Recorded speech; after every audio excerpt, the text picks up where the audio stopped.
Hey folks, Ron again. I'm here again for what I'm going to call part 4 of my series. I'm trying to keep my head while you can see the home behind me.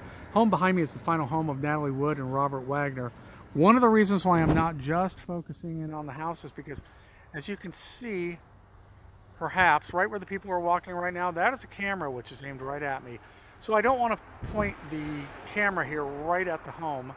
I want to sort of make it look a little deceptive, like I'm just taking pretty selfies of myself, even though it looks like we can just see my ear. So that's why I'm across the street here. That camera will follow you around as you're taking photos and videos. Anyway, I want to talk about the last fateful weekend, and I've talked about this before. You've seen other vlogs here about the Natalie Wood story. Natalie Wood was the wife of Robert Wagner. He was a TV actor. Mainly, he was doing a show called Heart to Heart at the time, a very popular series. Natalie Wood was finishing up a film called Brainstorm, which was filmed primarily in North Carolina with her co-star Christopher Walken, actor Christopher Walken, who's still quite famous as we speak. Now, for that Thanksgiving weekend of 1981, Wagner and Natalie invited Walken and other people on their 55-foot yacht, the Splendor powerboat, out to Catalina from Marina del Rey. But only Walken accepted the invitation. Now, I will say here, there was tension from the minute this happened, because there were rumors on the set of Brainstorm that Natalie was having an affair with Chris Walken. But she wanted to be a good hostess and invite him on the yacht. So, he goes on the yacht. Starting on Friday, when he boards the yacht in the marina across the channel to Catalina, all three are drinking very, very heavily, including the fourth member, which was Dennis DeVerne. DeVerne was the captain of the boat. He had been employed by Robert Wagner for a number of years and was very close to the Wagner family, almost like part of the family. He was about 30 years old at the time.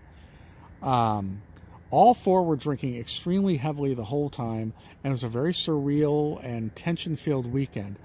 They got on the boat on Friday. By Friday night, Natalie was so distressed by the atmosphere on the boat, she went to Catalina.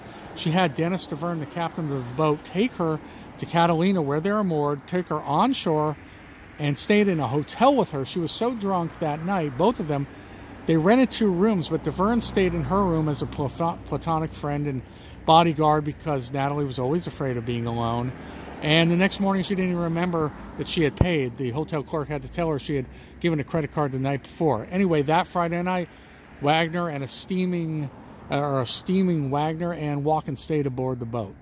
Saturday morning, she came back to the boat. By this time, like I say, they were moored at Catalina. She came back on the dinghy with Dennis DeVerne, the captain. She made breakfast. Everything seemed fine. Saturday night, they all went to dinner at Doug's Harbor Reef, and the Harbor Reef restaurant is still there in Catalina at 2 Harbors, the desolate other end, as you say, of Catalina, the other side of Avalon. They went to dinner, and people at adjoining tables were giving them drinks. They said the Wagner party, was acting crazy, breaking glasses, arguing, so drunk they could barely stand up, including Natalie, so on and so forth. When they got back to the ship, they were so whacked out they could barely walk. They had to convince Natalie to get on the dinghy. And when they got back to the ship, that's when things went crazy. According to Dennis DeVerne, the captain, and finally sort of substantiated by Robert Wagner and sort of substantiated by Chris Walken, there was a tremendous argument aboard ship between Wagner and Walken. Now, originally, Robert Wagner said there was no argument, nothing happened. Later, he said, yes, there was an argument, and yes, I did smash a wine bottle. Originally, he said the wine bottle must have got smashed by the ocean's currents, a rough ocean. It was moored, the ship wasn't moving around, and it wasn't a rough ocean, although it was cold and rainy out. Now, according to DeVerne, the argument was Robert Wagner accusing Walken of wanting to have sex with his wife, Natalie Wood. Some point after that, apparently, Natalie, disgusted with the jealousy and the fighting, went below to her quarters. Now, according to DeVerne, she was followed down to the quarters by Robert Wagner, who continued to fight with her. Dennis DeVerne said he went up to pilot the ship, trying to stay out of it. He was You know, an employee, even though he was close to both of them. He says Wagner told him to stay out of their fight. He even put on music, but with the music going, he could still hear what he says were noises of things being thrown about in the Wagner's stateroom. Things being broken, things being thrown. He said it was a fight like he had never witnessed between Wagner and Natalie, husband and wife. Then later he says that Natalie came on deck to finish the fight with Wagner. They were still yelling and screaming. In fact, we do have a witness who called the boat at around 11 p.m. He had been at the restaurant that night, and he called the Wagner's boat, and he was inviting them to come over at his boat for more partying. Wagner said no thanks, but the witness, this person, says that he could hear on the ship's radio Wagner and Natalie Wood fighting. So at this time, Dennis DeVerne, again trying to stay out of things, kept the music turned up. Then he said at some point the fighting stopped. He could hear no more noise, and he got really concerned. Went out to the deck to check and see what was happening. And he said it was that point that he says that Wagner, his boss, his friend, his confidant, was sweaty, was disheveled, was so drunk he could barely stand, and that Wagner said, Natalie's gone. He didn't explain anything else what happened to her, and the dinghy was gone as well. Well, Dennis DeVerne, ship's captain, said first he checked his own stateroom, checked Chris Walken's stateroom. She was asleep. He was asleep, I should say, Walken. He checked Natalie and RJ's stateroom. They weren't in. She wasn't in there. She was nowhere to be found on the boat. So DeVerne suggested that they turn on the searchlights and look around. Wagner said, no, let's not do that. We're celebrities. I'm sure it's no big deal. Let's just have a drink. Have a drink and see what happens. Meanwhile, at least an hour and a half goes by before finally Wagner gets in touch with the restaurant that they had been to. Now, of course, this is 1 in the morning. The restaurant's long since closed. The manager of the restaurant is in bed with the flu, but he gets a hold of the cook, and he says, can you guys sort of do a makeshift impromptu search? Someone is missing. He didn't identify that it was Natalie. Someone off the boat is missing. They start searching. Again, they're not professionals. Finally, the manager gets out of his sick bed in the middle of the night, of the manager of the restaurant, and he's on his little boat searching. Finally, at the crack of dawn, and the whole time Wagner and DeVerne are still drinking and pondering what to do. At the crack of dawn, the lifeguard finds Natalie. A lifeguard finally finds her away from the dinghy, about 100 yards away. The dinghy is found in kind of a area of rocks and caught up in some kelp. Natalie is floating, face down. She has a jacket, a nightgown, socks, and the jacket is kind of keeping her up, almost like a parachute.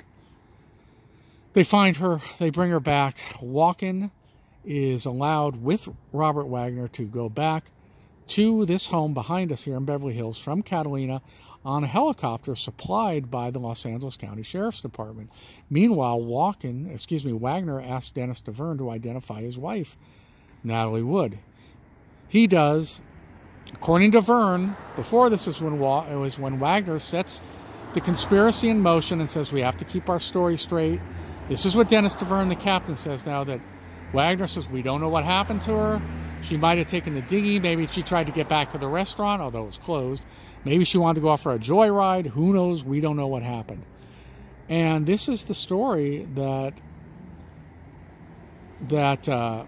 Wagner maintained. He only had 3 conversations with the police. He went back to this house. He took Dennis DeVerne back to this house. Now, Dennis DeVerne did not live at this house. He had his own residence. But from this point on till about, according to DeVerne, the next year, Robert Wagner took DeVerne right into this house behind us, let him live not in the guest house, but in the actual home itself, started getting him work on Heart to Heart, got him into the Screen Extras Guild, and DeVerne became his shadow. In the days immediately following the death of Natalie Wood, Wagner was secluded here in his upstairs bedroom. His stepsons were guarding the door, only allowing, Wagner's psychologist and doctor in. And he was in his pajamas. It was dark. He was not leaving the room. And when he finally did go back to work and to see a psychologist outside the home, DeVerne was with him. DeVerne claims he was basically held prisoner, held hostage, and paid off for at least a year in the home so he wouldn't speak. Now, DeVerne is speaking now.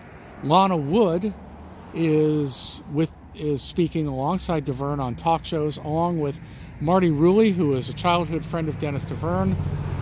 journalist, and the two of them have written a book about this and done podcasts. Should really investigate this case. Wagner is now 90 years old and has now been named a person of interest.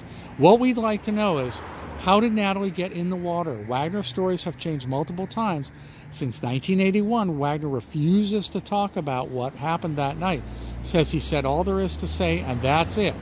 Meanwhile, he's been named a person of interest. The police don't have the proof to indict him on a murder charge or even a manslaughter charge. Wagner told Lana Wood that it was an accident. That's the sister of Natalie Wood. That was just days after the death. However, in the years since, Lana has come to join forces with Dennis DeVerne and tried to further ask Wagner questions, and she's been banned from the family. Natasha Gregson, who now goes by Natasha Gregson Wagner, who was Natalie Wood's daughter, but not Robert Wagner's daughter, goes by Wagner. She stands by her father. She will not see Lana, her aunt. Of course, Robert Wagner definitely doesn't want to have anything to do with Lana. He has said he's so distressed because Lana has accused him of murdering Natalie, which she has, and DeVerne has, and they say we don't know whether it was an accident or accidental murder, but I'm hoping that now 90-year-old Robert Wagner will confess, tell us exactly what happened that night and more than what he knows, and clear up these contradictory stories that he told. Well, the 3 times he talked to the police, but he hasn't spoken to them since 1981. Let's find out what really happened, folks. I'm going to stay on this case till the end. I hope there's a resolution. Anyway, this was the last house they lived in Beverly Hills. Quite modest, actually, compared to the other houses in the neighborhood. But as you can tell, I'm very fascinated with this case. I'd sure like to know how Natalie got in the water. Was she conscious when she hit the water? Was she unconscious when she hit the water? The people that heard a woman screaming, "Help, help, I'm drowning," and a drunken voice saying, "Yeah, yeah, hang in there, we'll get to you eventually, maybe." Was this Wagner and DeVerne drunkenly mockingly Natalie as she was in the water? Witnesses claim they heard this, but they were ignored by the police at the time. Frank Sinatra got involved. They did not want this to be investigated, that's for sure. The Hollywood machine went into motion, and Lana Wood, sister of Natalie Wood, claims she was blacklisted from the business. She was a Bond girl, she was a working actress, and her career really suffered from that day on because, according to her, she was asking too many questions, and Wagner put the word out. She's, blacklisted her, don't give her work, she's unreliable, keep her away from me. So there's a lot of intrigue with this, as you can tell, and I don't like giving up on this case, and I don't know if I ever will. Anyway, that's perhaps my last installment on the Natalie Wood mystery. Okay, folks, my name is Ron. If you like my channel, please subscribe, give me likes, and comment in the comment section. I'll leave you one more time with the home, and we're out for now. Thanks a lot. I'll see you soon. Bye.